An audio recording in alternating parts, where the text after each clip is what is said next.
take 3. Let's see if we are ready to go. My sister Michelle is a camera operator, so I know that she'll be very proud of me using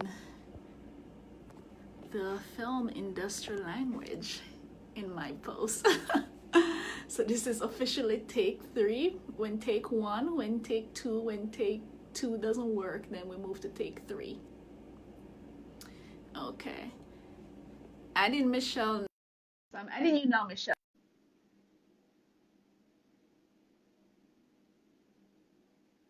Let's see. Please. You see, I'm doing my We got it to work. praying works, because once I started praying, you're on. Just like that magic. Thank you so much for joining today. Yes, thanks for having me. Yes, so we're gonna be talking about a topic that I think I've been following content around, pricing, value pricing for the past like 3 years. So I am super excited that you're able to give your insight on this. So you guys, you have 2 accountants here, Ronica and Michelle. And Michelle, I've been following you for a while and following your content and posts about pricing. And I mentioned to you that you're pretty bold because some of the truth that you're able to post about, I'm not that bold to evil. Post about some of the things that are going on in our industry. So for anyone that's catching my live for the first time, I am Ronica, and I have my special guest today is Michelle, and we're going to be talking about value pricing. For accountants, mainly, I think that this is applicable across any industry, right, Michelle?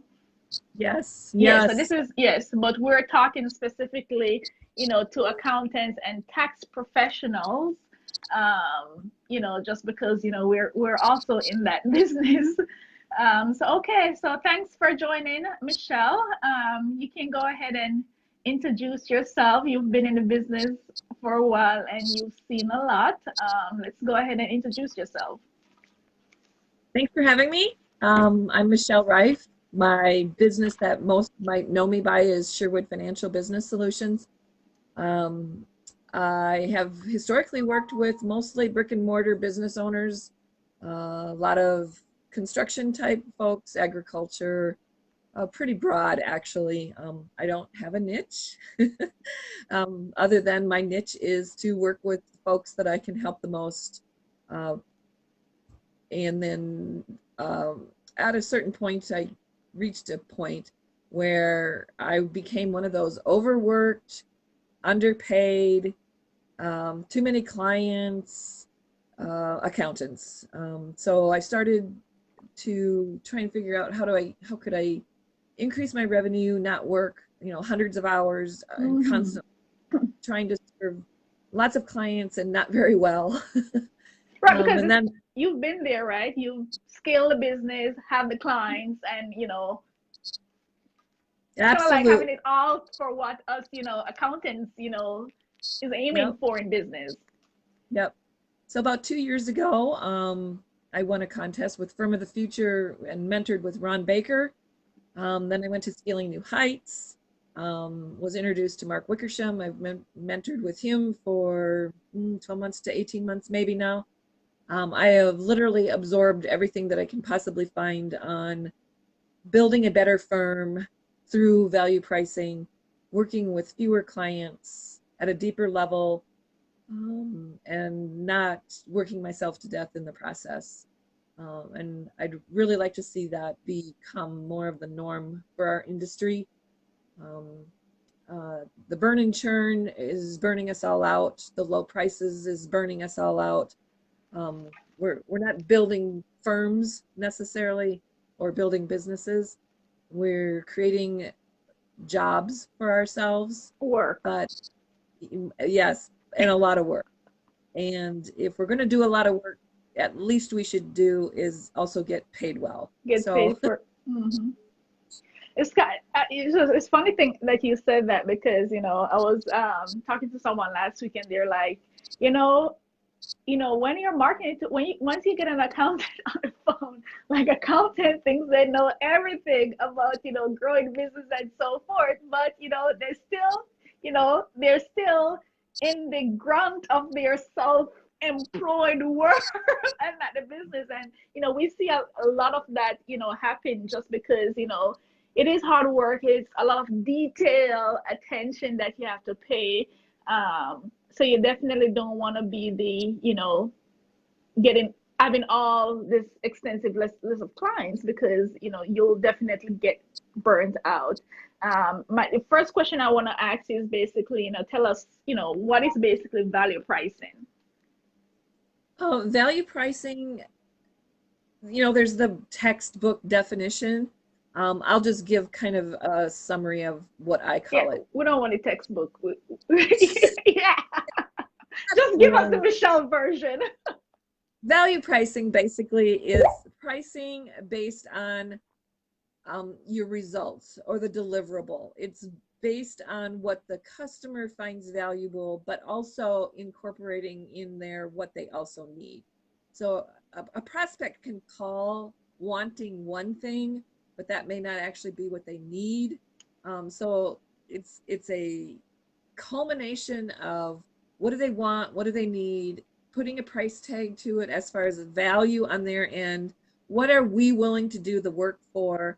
And every situation is different. Even if you're delivering the same service to different customers, you're dealing with different customers, so the price could conceivably be different. And not being afraid to ask for the right price.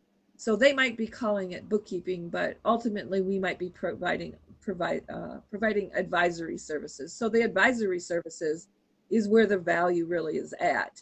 So in this value pricing world, there's always the offer three options. Basically, that's more of a technique than it is an actual method to Yeah. pricing. It's it's a psychological technique. Hmm. It moves away from the prospect's answer being yes or no and into the yes, I'm working with you, and here is where we're working together or how we're working together, and here's what I'm willing to pay, and here's what you have stated you're willing to do the work for. So it's more about getting to solutions Right. and right, getting to the solutions, getting to the results, and pricing accordingly. I know we talked about this a little bit before we started, and I'm going to throw it in there because um, bank feeds is a perfect example. Bank feed coding is never going to get you rich. You're not going to build a business on it. You're going to have a lot of busy work. And quite frankly, bank feed coding as the only offer that you make to prospects isn't any more beneficial or providing any better insights into your business than the business owner logging onto their bank account at their bank website and finding out what their bank balance is. So you really need to up the game from doing Hmm. company type rote type work where it's just not valuable. I mean, get their taxes done, but that's about it. And if that's the value to the client, then the value price is going to be substantially lower than somebody who can offer, say, tax planning Yeah. or outsourced control services. Yeah, you need to up the game in order to actually do some value pricing. The funny thing is, you said that, when I started out my career, and going to work, I remember, my sister and other family members was like, tax season over. I guess they were concerned if I was going to keep being employed during the year because tax season is done April. And I really didn't understood why they were asking me that, but everyone gets stuck in the individual world where the filing deadline is April 15 and they go and file their forms. And I was telling her, I was like, no, we're tax planning. That's all we do all year. We're tax plan. Like we don't, submitting the returns or like, outsource or something like that. But anyways, I'm also glad that you mentioned, what the client wants and also what we're offering. I feel like I had this issue when I first started as well, that describing, being able to break down what you do, I think that that's also kind of problematic for, people that are in the business, because at first, you're going to look at and see, there's so many accountants out there. There's so many tax persons. There's so many bookkeeping. There's so many people doing accounting. So it's like I guess you just follow and, someone say, oh, I need my books updated. That's what you go with instead of like stepping back and say, this is what I offer. I mean, does that make any sense? Are you seeing that as well? Like, we just go with what is already out there, and we're not basically stepping back and being in control of our own business to say, this is what I offer. This is, what it will do for you, and basically make our valid proposition that way rather than just, you know, have all these clients coming at you and said, I want this, I want this, I want this, give it to me. That's what I want, and that's it. That's what I'm gonna pay for. I feel like the first couple of years, that's basically the thing that a lot of tax and accounting people get caught in. You hit on a very large component of value pricing, and that's learning how to sell the benefits versus Right. the features. Mm-hmm. So menu offerings and standardized services at a standardized price isn't what sells. It's what we deliver at the very basic level, but what they are looking for is, what does this do for me? Mm-hmm. So the client's looking for what is the benefit to me to be working with you? Because if we're just going to sell the service, they can go get that service anywhere. They can go to Bench. They can go to the, oh, they can, you know what I mean? You need to know, what is this going to do for me? They need to know that they've got another player on their team to help them achieve their goals and build their business. So, and this is kind of where the higher level advisory services come into play. There are a lot of us that can do the bookkeeping. So that's not a differentiator. We can all manipulate the software. That's not a differentiator. The differentiator needs to be helping them achieve their goals. And that can be as basic as they want to go on vacation and not worry while they're on vacation. And if we can help fill that gap for them, or come up with a solution so that they go on vacation and they don't have to worry about their business while they're gone, that's something that a Bench or a basic bookkeeper can't do. Yeah. They can't provide that level of Mm-hmm.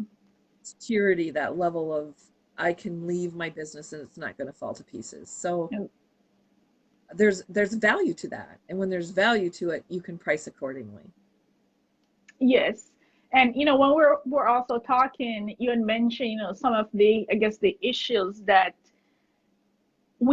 comes into play with pricing. So, if someone thinking that, no, I don't have a pricing problem, or I'm already, doing, value pricing, you mentioned, the issues of, we think that what we offer, basically the commodity concept, underpricing or even undervaluing ourselves. And then what about, offering way too many services? Like I remember the first website I built it was me and two other guys who were like in a partnership. And this website we built was so elaborate. It has like probably 25 different services on there. Oh my gosh, yes. Okay. It has like 25 different services on there. It's like when I remember, it just makes me laugh because I'm like, what the hell were we thinking? Well, yeah, because we're not going to be really good at 25 different things. But on the flip side, excuse me, working with fewer clients at a deeper level Yes. is much more valuable than trying to work with everybody under the sun, providing every service you can think of at surface level. So surface level, everything to everybody is actually nothing to nobody. And Exactly. yeah, and that's when pricing is really difficult because you're not going to get the high prices for that. Mm-hmm. So you need to figure out what it is that really excites you. What can you bring to the, this is going to sound strange. What can you bring to the least amount of people, but at the highest level? Yeah. Um, Not strange at because all. yeah, those are the situations where you can truly value price. Um, I'll give an example of a situation.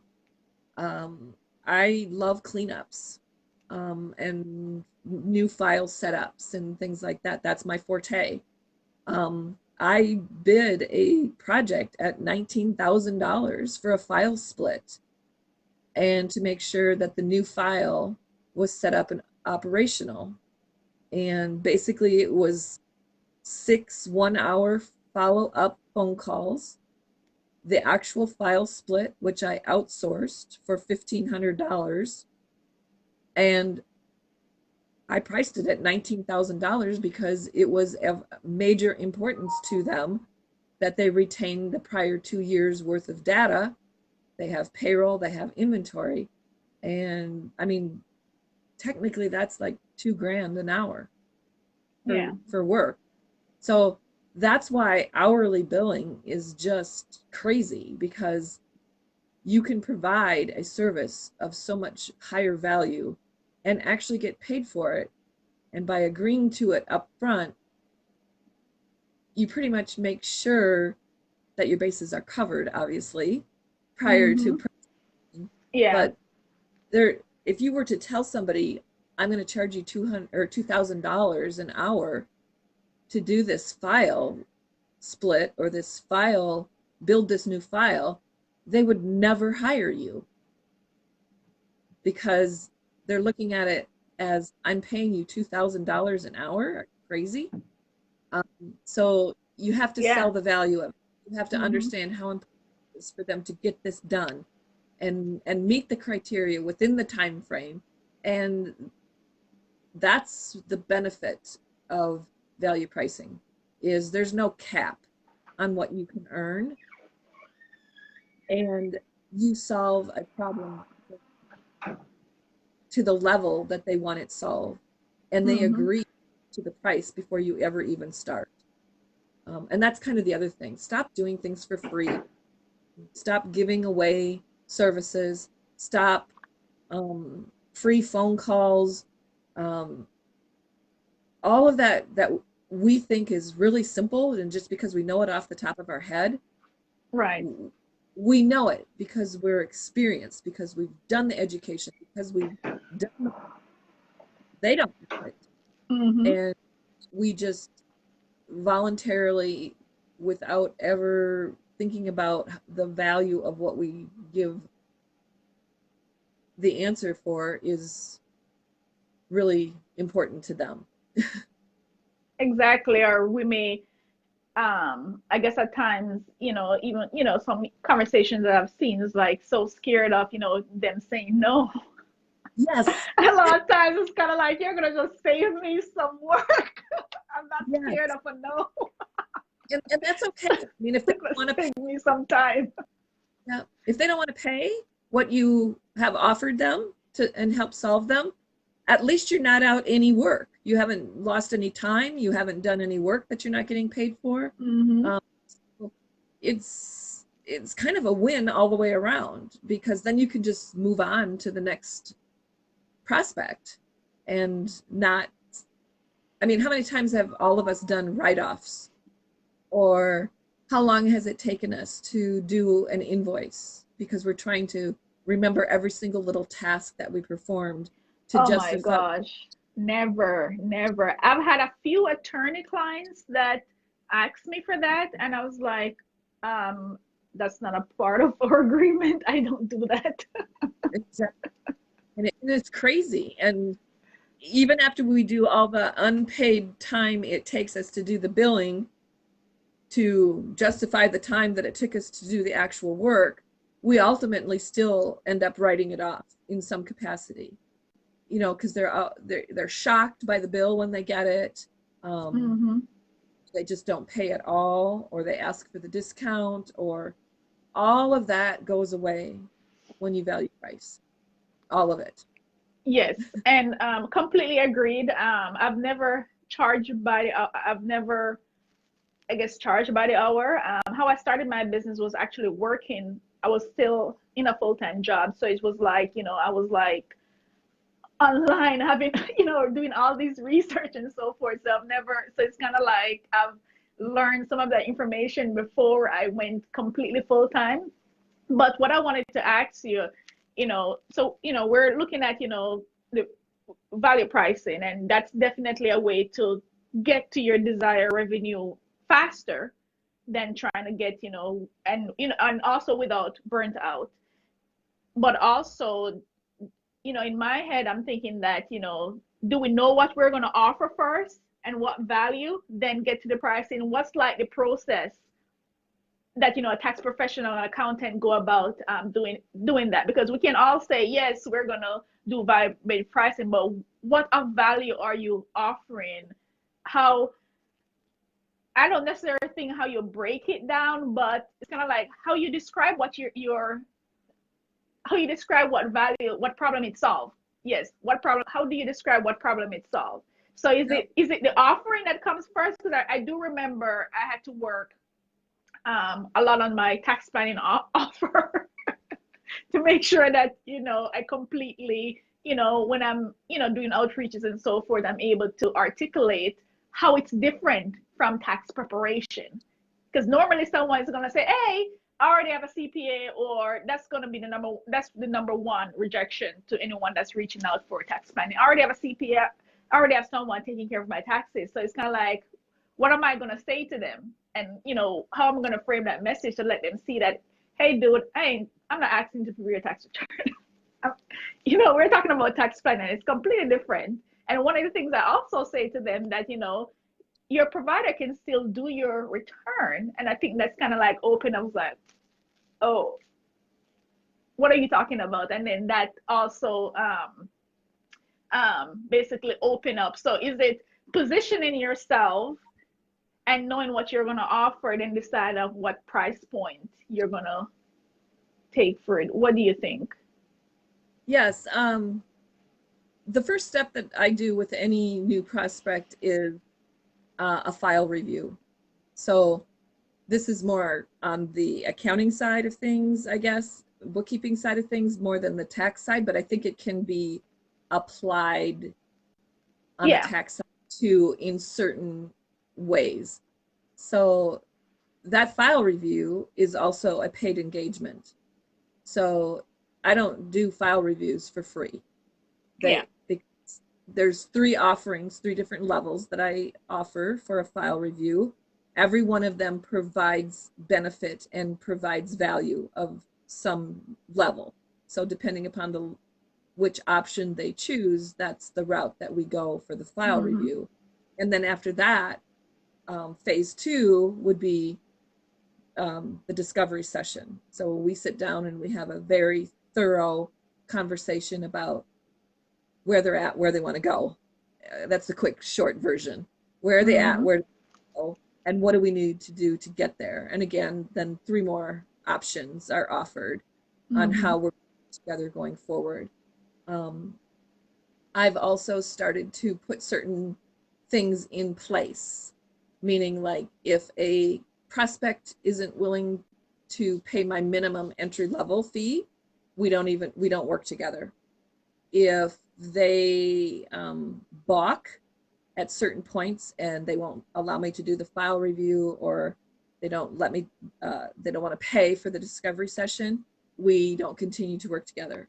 If somebody calls for training, I don't offer training anymore as a standalone. Training must include some other level of services on an ongoing basis. Yeah. So usually I'm looking for like a 12-month engagement, Mm-hmm. which also then cuts down on the need for always having to fill the pipeline. So everything leads to something else. There's a step-by-step process. There's by doing the 12-month commitment, I don't necessarily have to be doing prospecting and marketing on a continuous basis. Mm-hmm. One of the benefits of a 12-month engagement is retention. Yeah. Once we've worked together for 12 months, I have a very high retention rate with my clients. And again, then you don't have to be out always looking for new customers because you're at the capacity that you want to be, or you're at the revenue that you want to be on a more reliable basis. Yeah. Coaster of revenue that we all live with too much. So there's monthly recurring revenue. It's all so interrelated. It's massive to sum it up in a short little Facebook Live, I guess. Yeah, but what do you think? What's holding people back? Because I think that, a lot of professionals, yeah, and a lot of them think that they have to go through, they have to, do the books, they have to do the cleanups, they have to do it before they get to their value service, or I don't know. I just feel like, they think that they have to graduate to a level. Does that make sense? Yeah, they've got to get out of their own. They got to get out of their head. Yeah. It's just the way it's always been. It's the old way of doing things. It's the way that everybody's comfortable with. It's how everybody else is doing it. You have to go through these steps before you get, because how you position yourself is also a big part of it. That's what builds the pipeline, and it doesn't happen overnight. No, it definitely does not happen overnight. And and I think that's part of the problem with our industry right now regarding value pricing, is people look at it as a band-aid or a magic bullet, or it's not a quick fix. It's a process, and it's ever evolving. You will never perfect it. Right. I had somebody compare it to golf once. You can play golf every single day of your life and literally never get better at it because the conditions are different. You're on a different golf course. You're playing with different people. Your attitude or your mental state is different. I mean, look at all the golf professionals that are out there. None of them play perfectly every day at every tournament. I don't watch golf, but I get what you're saying. But the concept is you can practice, and still ultimately never perfect it, because it should be always evolving. Because it's not standalone. It's everything else, and yes. Also how your business is evolving as well. Yes. That you have to keep making changes, tweaks, and so forth. If you're doing tax planning this year and you're realizing that, okay, this way of delivering such and such, this time period of working with a client doesn't work, then you tweak that, and then probably your value pricing is going to change as well. So I completely agree that it's not a quick fix, because it's connected to so many other part of your business that needs to be fixed. And you need to fix those other parts as well. Yes, exactly. It's not just pricing. It's not just the services you deliver. It's who you work with. It's how you work with them. It's how often you work with them, at what level you work with them. And it can vary too, from a startup to somebody who has a solid 6-figure business. It can be different between those two places.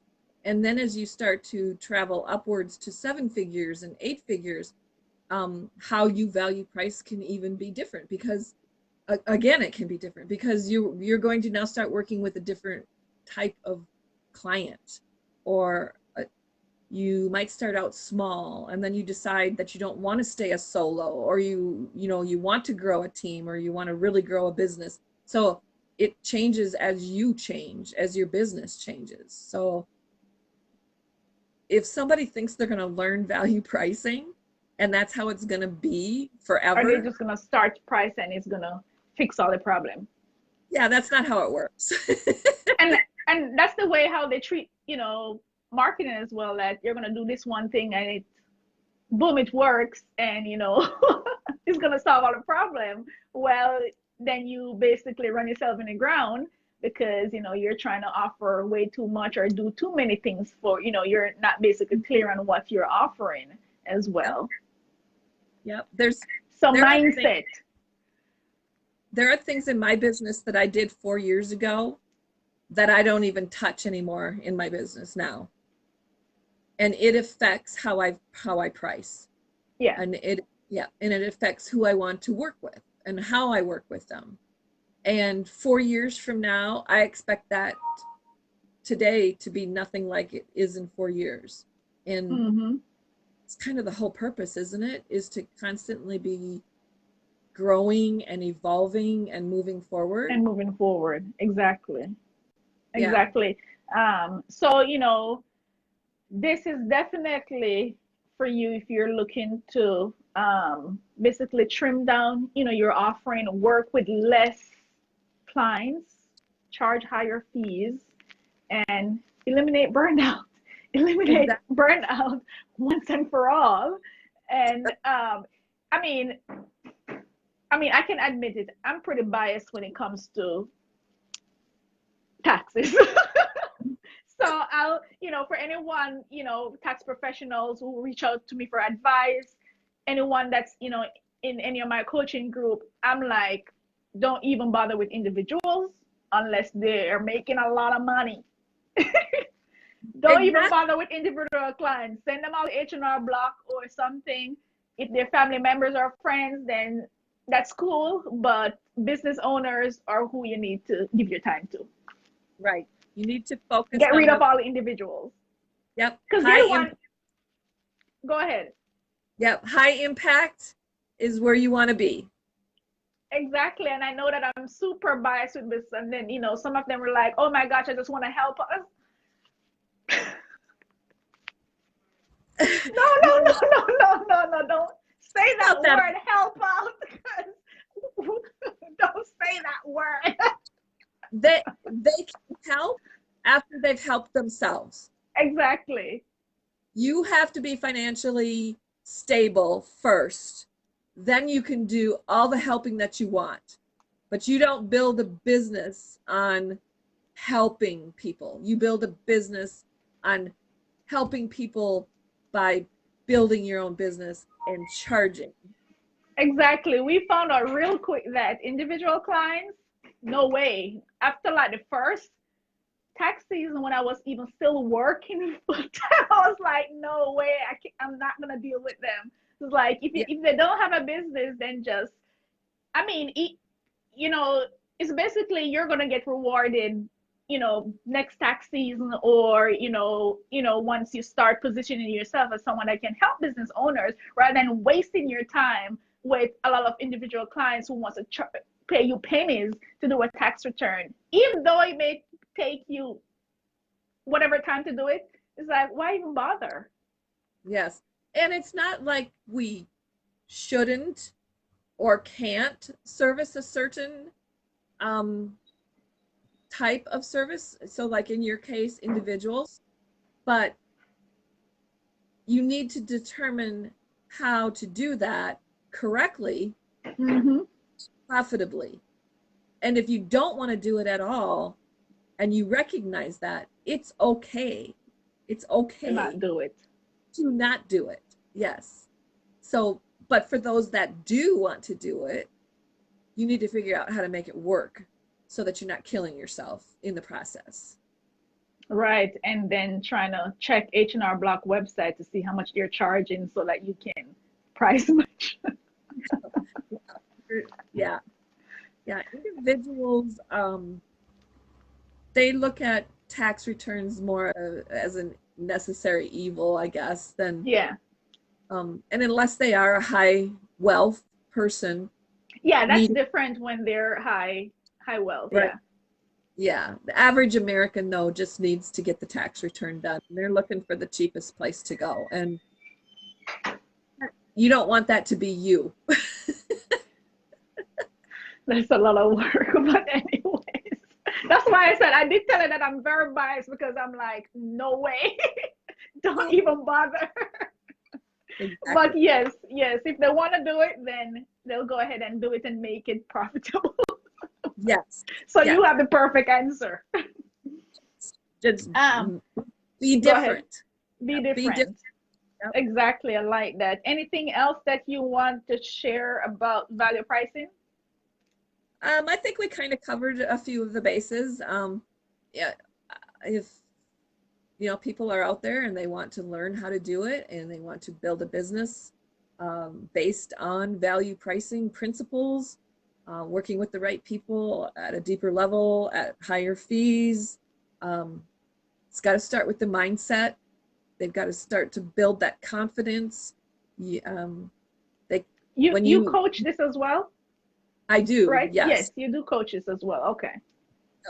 And it all starts with not being afraid to present the price because your prospects will sense fear Yes, or yes. hesitancy, and um, all of that can be overcome and Mm-hmm.